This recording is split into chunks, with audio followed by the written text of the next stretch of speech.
Salutations à toutes et à tous, bienvenue en ce 6 décembre pour l'ouverture de la 6e case de notre calendrier de l'Avent. Et comme nous sommes dimanche, c'est la fête, ou alors c'est la flemme.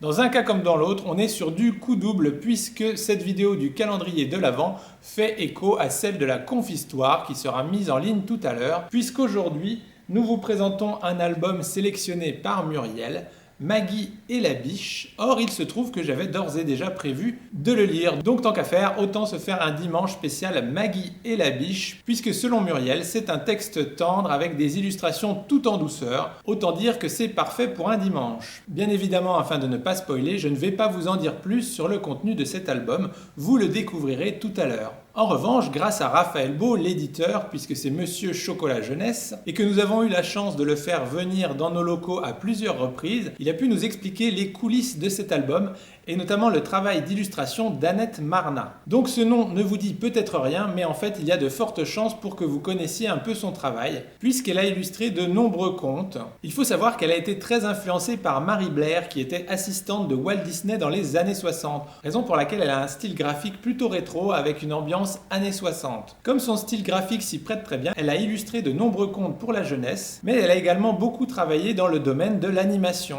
puisqu'elle a étudié à l'école Émile Cole à Lyon, qui est spécialisée dans l'illustration de dessins animés. Elle a donc travaillé pour des studios plutôt connus, je pense, tels que Sony ou Disney par exemple, et c'est pour ça qu'à mon avis vous connaissez aussi son travail, puisque par exemple elle a travaillé sur la version enfant de Vaiana, ou également sur le personnage de Mavis, la vampirette d'Hôtel Transylvanie. Donc je pense que vous les avez peut-être déjà vus. Si c'est pas le cas, sachez qu'ils sont en DVD à la médiathèque. Je dis ça, je dis rien. Et donc dans cet album, on a une histoire moderne puisqu'il ne s'agit pas d'un conte traditionnel, si bien que tout en gardant sa patte graphique plutôt rétro, elle a pu travailler de façon plus personnelle, ce qui donne à l'ensemble une saveur toute particulière. Moi j'avoue que si j'ai sélectionné cet album en premier lieu, c'est tout simplement grâce à la couverture que je trouve magnifique, puisque pour ma part, je suis très fan du rétro dans pas mal de domaines, que ce soit le gaming ou la musique, par exemple un bon vieux rock bien rétro. Enfin là d'où je viens, c'est un vieux rock bien rétro.